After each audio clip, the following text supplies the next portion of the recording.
Here we go, ladies and germ balls.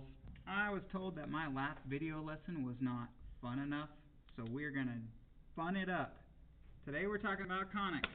What is a conix? Good question. Conic sections, or conics, are the shapes or figures formed when a plane, this flat piece here, these are all planes, intersects or cuts a double-naped right cone. What? Double-naped right cone is simply this figure right here that we are cutting with this plane, okay? So we are talking about the figures, the shapes that we get when we cut this plane. When we cut it horizontally, we get a circle, okay? When we cut it at a diagonal, we get a circle, except it's a little bit stretchy. That's called an ellipse, okay? Stretchy circle, ellipse. When we cut it so that the plane goes off through the base of this double-naped right cone, we get this shape. Now, everybody recognizes that shape from our last test as a parabola. And then when we do a vertical cut through the perpendicular to the base of this cone, we get these two parabolas over here, and they're like opposite parabolas. So both of those together are called a hyperbola. All right? We're familiar with circles. We're familiar with parabolas. These two shapes right here are our new type of shapes. And guess what, ladies and gentlemen? You're going to have 4 questions on your test that just ask you to match these names. Put a big fat star on your paper. Write memorize. And all you have to do is match these names with these pictures. And I promise you, if you do not memorize these, you will lose 3 points. Come on, people. Okay. Today we're talking about circles. Check. These are probably the easiest ones. Here is our equation, standard form. So we're going to be graphing each one of these shapes each day. And actually we're going to skip this one, parabola, because that's a quadratic function. We've talked enough about that. We're going to do one day on circles, one day on ellipse, one day on hyperbolas. Today we're talking about circles. Okay? So this is our standard form of our equation. And just like our vertex form of these parabolas right here, here's our important piece. Why is that piece important? Because that is the center. Sorry, I almost said vertex, just like a parabola. It's the center. Okay? The center is HK. We have a circle here. The important part is the center. And the way that this is related is that from our center, every point on this line is equidistant. Okay? Every point on this line is the same distance, and that's called our radius. All right? That's R right here. So R is the radius, H and K is the center. Notice we only have 3 unknown variables in this equation, so those are the only 3 things we have to find. Easy peasy. You must identify the center, which is H and K, and radius, which is R, to graph a circle. Alright? So first thing we're going to do is work backwards. Given the following graph, write the equation. Well, I already told you, here's the middle of our circle. If you're unsure, count the diameter of the circle, 1, 2, 3, 4, 5, 6, and then cut that in half to find the radius, 1, 2, 3. So R equals 3. Did you get that? 1, 2, 3. There's R. R equals 3. Easy peasy. And then this point right here is your center. That point is negative 1, 2, 3, 4, 0. That is H and K. Alright, so to write the equation, we're literally plugging in H, K, and R into this equation. And what do you know? This equation is minus, which means these are going to turn the opposite. X minus negative 4 squared plus y minus 0 squared equals 3 squared. So that's plugging in. Plug in. And then what are we going to do? Simplify. But just to leave it in standard form, okay? So the only thing we're simplifying are this negative, negative. So we get x plus 4 squared. And this minus 0 goes away to leave us with y squared. Equals 3 squared is 9.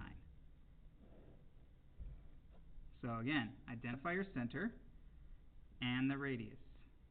If I know the diameter, 1, 2, 3, 4, 5, 6, cut it in half. There's our center, and the radius is 1, 2, 3. Then we plug those values in, looking at our form, x minus h was negative 4, so x minus negative 4, plus y minus k was 0, so y minus 0, equals r squared. Don't forget that. That number is not just r, it's r squared. So 3 squared is 9. This is very relatable to the Pythagorean theorem. Alright? If I've got, we'll talk about that in class. We'll talk about Pythagorean theorem in class. It's just how these things are formed. Everything here has to do with the Pythagorean theorem. We'll talk about that later. Okay. Example 2. Sketch a graph of x minus 2 squared plus y plus 3 squared equals 9. Working backwards, instead of identifying our center and radius from the graph, we're going to identify our center and radius from the equation. There's h, there's k, opposites. So take those and make sure they're the opposite. So we get positive 2, negative 3 for our center. Got it? H, K, opposites. Radius is not 9, but it's the square root of 9, which is 3. Be very careful with that. Okay? The radius is the square root of that number, because the formula is r squared. So if r squared equals 9, r equals 3. Now I know what you're thinking. Mr. Mousen said plus or minus 3, but homies, our radius is a distance. It can't be negative. Alright, check. Let's graph this, and then we'll talk about the domain and range. So here's our center. 1, 2, negative 1, 2, 3, from that point right there. And then just these 4 points on the horizontal and vertical are important. 1, 2, 3. 1, 2, 3. 1, 2, 3. 1, 2, 3. There's our radius. Boom, boom, boom, boom. That's the most beautiful circle I've ever seen. You're welcome. Questions? Go to tutorials. What's the domain of this function? Negative 1 to positive 5. All included. If you're having trouble with domain and range, go to tutorials, ladies and gentlemen. Range is negative 6 down here to 0. That's just extra practice. Doesn't have a whole lot to do with this. We probably wouldn't even talk about this. Why? Because that's not a function. Alright. You could be working on your homework while you look at these, because I know there's a few like that on your homework. So feel free to pause the video, turn to your homework, and try something like that. Here comes the tricky part, okay? And this is why we gave you that video after our test, so that you could complete the square. You've done this all over Algebra 2. It's coming back. Our forms will not always be in standard form, okay? So the key to completing the square is writing it in standard form. Just like vertex form for a parabola. Same thing for circles. The nice thing is we're not solving. So we're not doing step 5. Step 1. Rewrite so all terms containing x are on the same side and all terms not containing x are on the opposite sides. Plus 11, plus 11. So we get x squared minus 4x plus blank equals 11 plus blank. Actually, that's, now that I'm reading the directions, that would probably make more sense to go right here, because that's where we're adding. So x squared minus 4x plus blank equals 11 plus blank. Sorry about that. This would just be x squared minus 4x equals 11. The idea is this is not a perfect square trinomial, so we need to add in right here what makes it a perfect square trinomial, and that's what this is. B divided by 2 squared, this is b, negative 4. B divided by 2 squared gives us that blank that we need to make it a perfect square trinomial. So negative 4 divided by 2 squared is Negative 4 divided by 2 is negative 2, squared is 4. So that's what we add. But whatever I add to one side, I have to add to the other, which is why I have two blanks right here. Okay? Okay. But now, this is a perfect square trinomial. The two factors that multiply to give me 4 and add to give me negative 4 are negative 2 and negative 2. X minus 2 and x minus 2. But I can easily rewrite that as x minus 2 squared. And because I find this b divided by 2 squared, I know this is going to be a perfect square trinomial, so I know I can write it like this. Super helpful. Don't forget to combine all this jazz over here. 11 plus 4 is 15. So in this example, we only did x, but down here, look, we're going to have x's and y's. So therefore, we have got to separate and do all of this for the x's, and we're going to do all of this for the y's, and we're going to have this number out here named our radius. Let me show you. If you did not understand this, you get your booties 2 tutorials. Do you hear me? Okay. Writing a circle in standard form, you must complete the square. We'll get to this in a minute. Don't you worry about it. It's coming up on example B. X's and y's together. So get x's and y's. Okay? So that means I'm going to write x squared minus 12x plus y squared plus 10y equals, what needs to come over here? That's right, your 12. Negative 12. Boom. Okay? Now, if I had been smart about it, I would have thought about what I was doing, and I would have added my blanks right there. So I'm going to have to go back, x squared minus 12x plus blank plus y squared plus 10y plus blank equals negative 12 plus blank plus blank. I'm completing the square twice here for two different pieces. This example only had x's. This one has x's and y, so I have to do both. It's fine. We'll do this. It's going to be great. Negative 12 divided by 2 squared. Negative 12 divided by 2 is 6. Squared is 36. 36. 10 divided by 2 squared.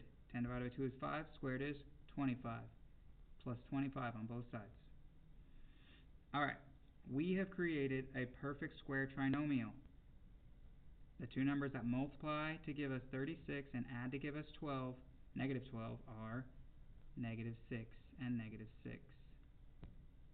I know this. It's not magic. I just proved that every perfect square trinomial does this form, and that's what we create with that b divided by 2 squared. So don't think this is magic, but do notice the connection. This number right here is always just that inside piece, negative 12 divided by 2, pow. So what do you think this is going to be? 10 divided by 2? 5. The two numbers that multiply to give me 25 and add to give me 10 are 5 and 5, which is why I can write this. Equals negative 12 plus 36 plus 25. I'm going to grab a calculator. No, I'm not. Stop it, Robert. Okay.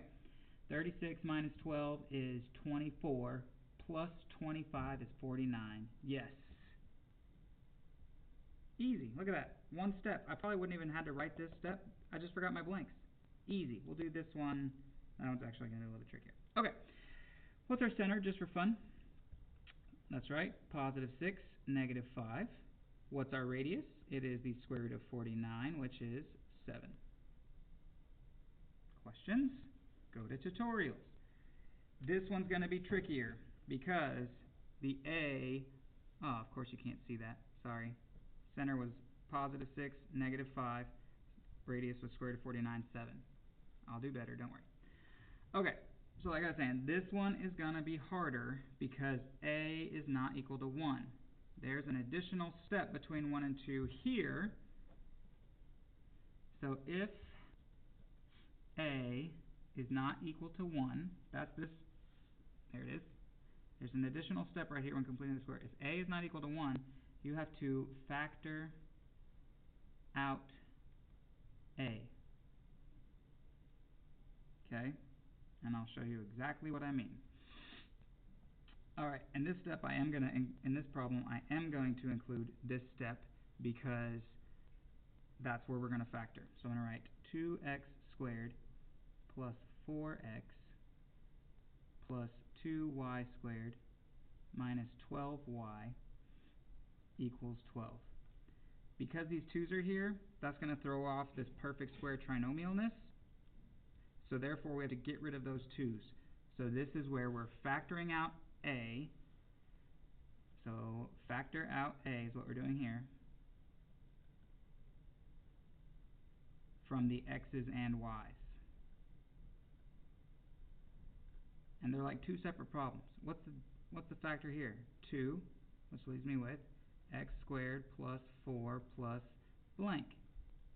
Notice that blank's a little bit different. I'll tell you why here in a minute. And I got that from Mr. Morton. Thank you very much. Plus 2. What's that leave us with? Y squared minus 12y plus squiggly blank equals, I'm going to jump down here, I apologize greatly, 12 plus flat blank plus flat blank. And the reason why is because this is not just a flat blank. This is blank times 2.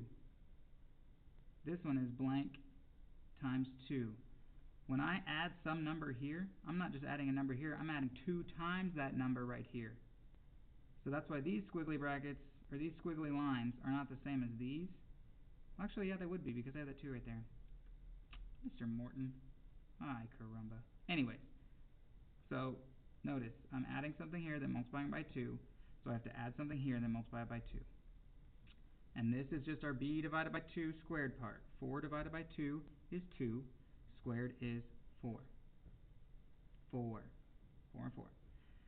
Negative 12 divided by 2 is negative 6.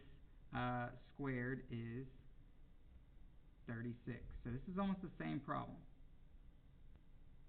Oh, except I made a mistake. Good thing I looked at the key right there. Yeah.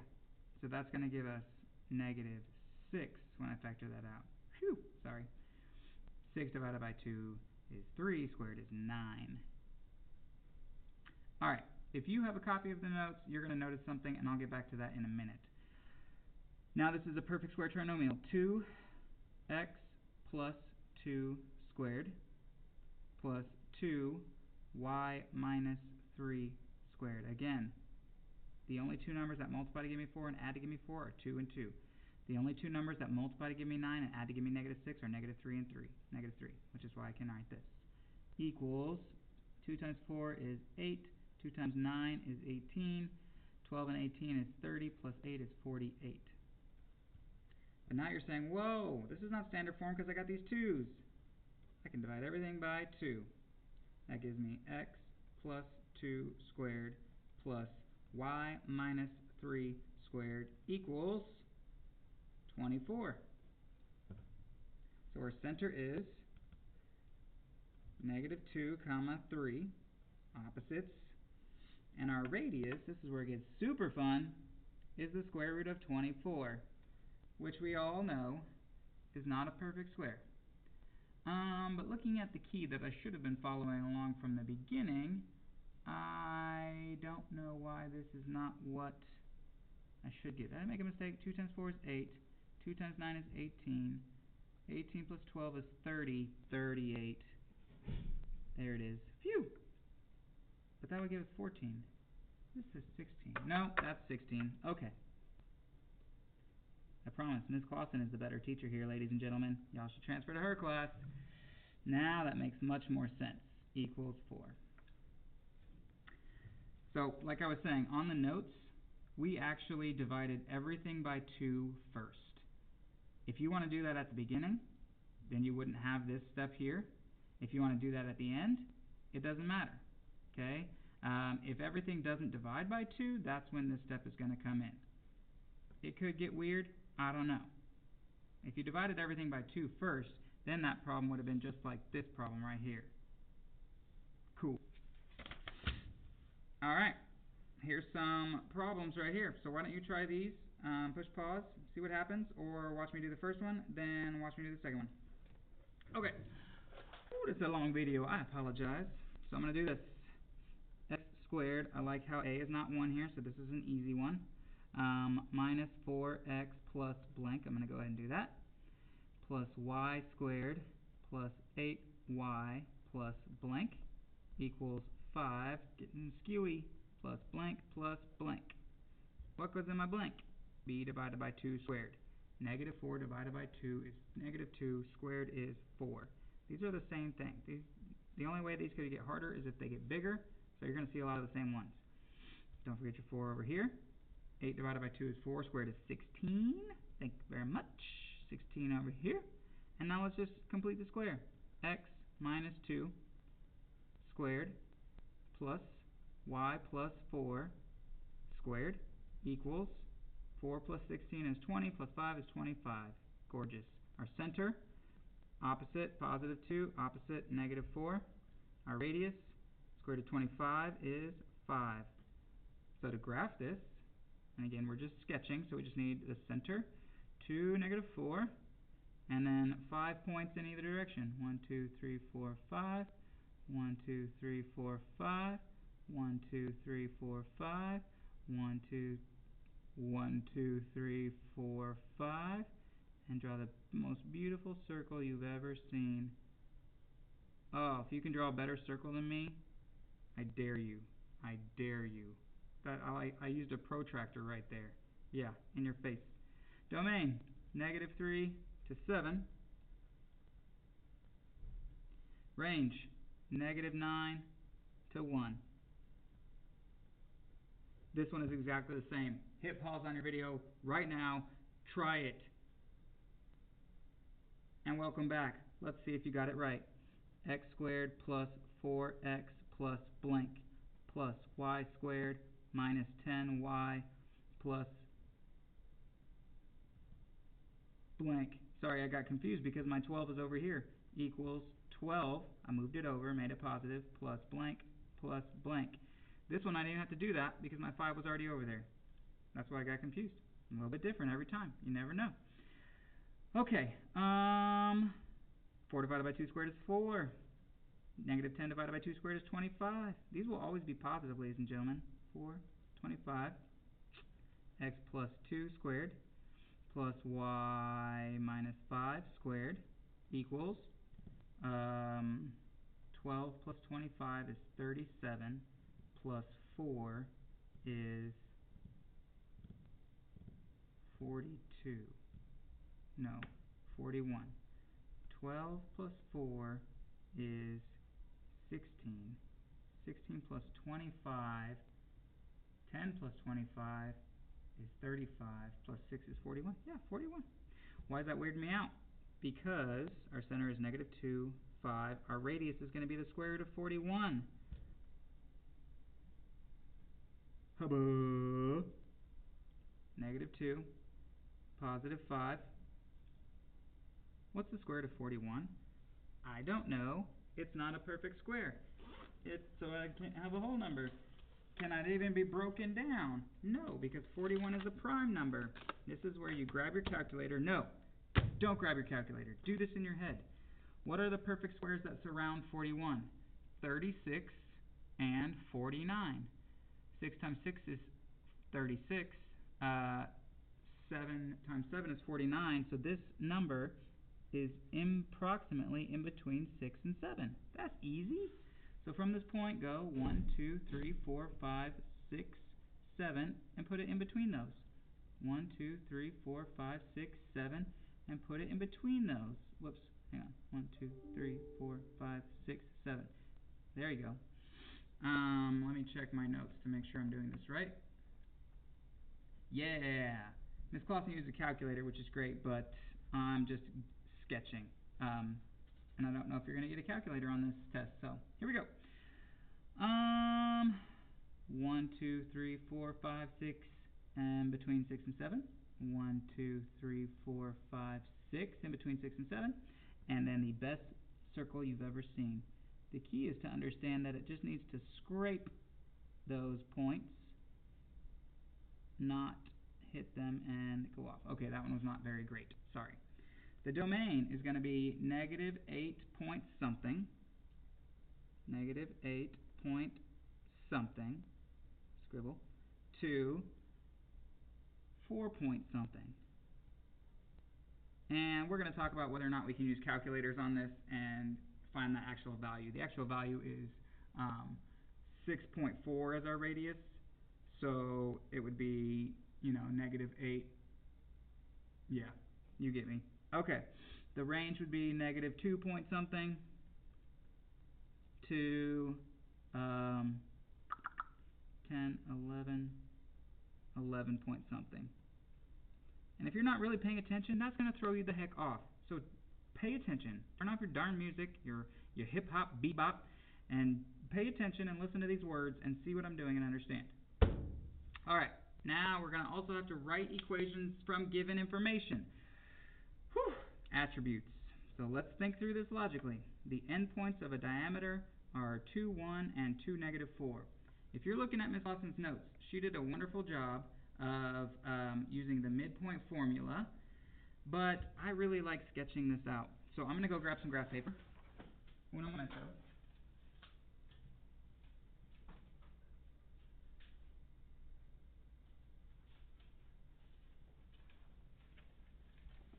Boom. And I'm going to draw this, because these are small numbers, so you can draw things with small numbers. If that was like 1,000 and 10,000, you couldn't draw it. But it has small numbers, so I'm going to draw it. Boom, ba-bam, boom, ba-bam. 1, 2, 1. 1, 2, -1, 2, 3, 4. These are endpoints on the diameter. That means here's my diameter, which means 1, 2, 3, 4, 5. Here's my radius, or sorry, my center. And my radius is 1, 2.5.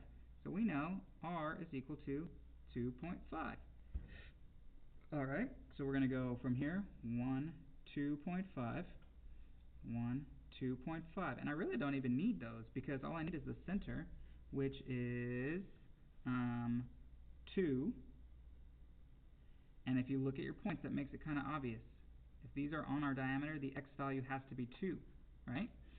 And then we're going to say -1.5. Isn't it nice to have a midway point, a middle point? It is.